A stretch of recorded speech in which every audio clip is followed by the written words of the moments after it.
Hey guys, it's God Bars here, the self-proclaimed hip-hop historian, and this is the 149th episode of my series where I grab a vinyl from my collection, talk about why I love it, what influence it has, and what its place is in the grand scheme of hip-hop. So Jay-Z is someone I've already talked about twice on the page before.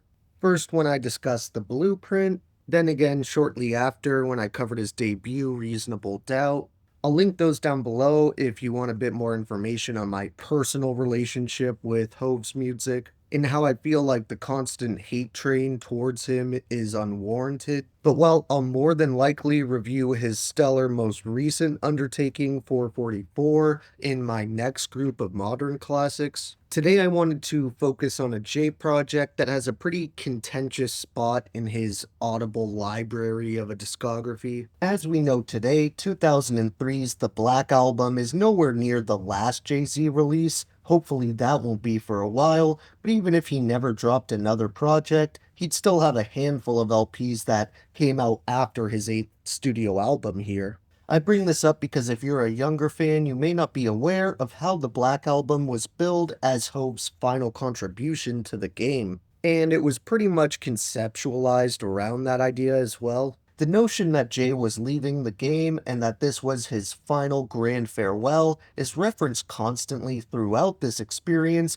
and even though he wasn't able to stay away from the game as many fans anticipated, I still think it's a pretty cool concept that benefited the album regardless of whatever transpired in his career afterwards. To be fair, it is kind of understandable why Jay had considered hanging up his jersey at this point, because he'd already had the rap game in a chokehold for nearly a decade, and with his previous release being arguably his magnum opus, he'd already shown he could dominate in both eras. While having to prove that he could survive in the changing atmosphere of the 2000s had lit a fire underneath him, now that he'd more than shown his hunger and technical ability by this point, the Black Album kinda sounds more like a victory lap, where he's still as polished and lyrically witty as always. He just has the attitude of someone who's been operating at such a high level for so long that it's pretty much become second nature to him. In no way is that an indicator of any sort of lack of effort, it's just the byproduct of an artist who's a master of their craft, and if Jay-Z is anything, it's that.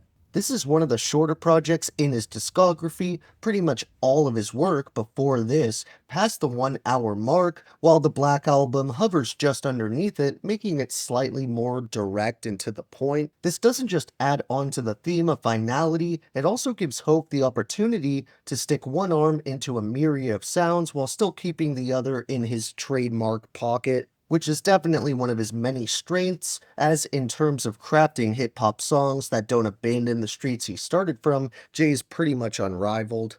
I'm pretty sure this was also one of, if not the first rap albums where the artist and label themselves released a version of just the instrumentals with the knowledge in mind that people were going to remix it or do their own verses over them. Obviously, there'd been instrumentals from rap albums in the past that people would rap over, but I'm pretty sure this was the first time an artist did that, pretty much encouraging rappers, producers, and DJs to remix the content, which of course would ultimately lead to Danger Mouse doing the Grey album, which took Jay-Z's acapellas from this and put them over his own instrumentals he made, sampling only the Beatles' White album, which of course is why you can't really hear this on any streaming service. But when it comes to his ability to craft pop songs, I think Volume 2 or Hard Knock Life is where he really started to flex this muscle and prove he could take pretty much any subject matter or reference material and turn it into a single that smashes the charts and streets. Also, I want to quickly bring up something I mentioned in a previous video, but I feel like it's worth reiterating here. That being how, especially currently, people seem to treat the fact that 99 Problems was originally an Ice-T song as if it's this massive secret Jay was trying to hide. It really isn't, as I've heard this discussed by people who actually worked on the Black Album years ago, but more importantly, it vastly misunderstands what the rules of sampling even are. Any actual hip-hop head knows what Hope did with this hook is no different from what a million rappers before and after have done, case in point being Ice-T himself, who literally did the exact same thing people shit on Jay for, but worse. as Jay actually put the old sample material in a new context. I love rhyme pays, but there's no universe where borrowing 6 in the morning from Schooly D is okay, but then what Jay did with Ice-T's chorus just isn't. But reinterpreting a minor section of an Ice-T album that none of the people mad at Hove have even heard, that's where the line gets crossed. Honestly, I think it's a bit pathetic how people try to make so many excuses for this dude's success and say it's all because of other people. But his plethora of hit songs and over 10 platinum albums speak for themselves. But more importantly than the catchy hooks is how some of the best verses Jay ever penned turn up on here. A good amount of these moments show up on one of the very first tracks, What More Can I Say, which has an absolutely legendary instrumental supporting it, with these powerful drum hits that emphasize Jay's bars even further. I want to share some of the lines I love the most off this song because they perfectly encapsulate this point in Jay-Z's career and give us an insight into where his mind was at the time. The first ones I want to share are literally the opening lines of the song, where Hope wastes no time in setting the tone with, "There's never been a rapper this good for this long, this hood or this pop, this hot or this strong. With so many different flows, this one's for this song, the next one I switch up, this one will get bit up. These fucks too lazy to make shit, they crazy they don't paint pictures, they just trace me." He gives you a few more golden quotes just a few lines later with the iconic bar, "I'm not a biter, I'm a writer for myself and others. I say a big verse, I'm only bigging up my brother. Bigging up my burrow, I'm big enough to do it, I'm that thorough. Plus, I know my own flow is foolish." Honestly, I really can't even stop there because then I wouldn't be able to share the parts where he says, "You already know what I'm about, flying birds down south, moving wet off the steps, purple rain in a drought, stunting on hose, brushing off my shirt, but ain't nothing on my clothes." Or, "Now you know your ass is Willie when they got you in the mag for like half a billy, and your ass ain't Lily White. That means the shit you write must be illy. Either that or your flow is silly, it's both. I don't mean to boast, but damn if I don't brag, these crackers gonna act like I ain't on they ass."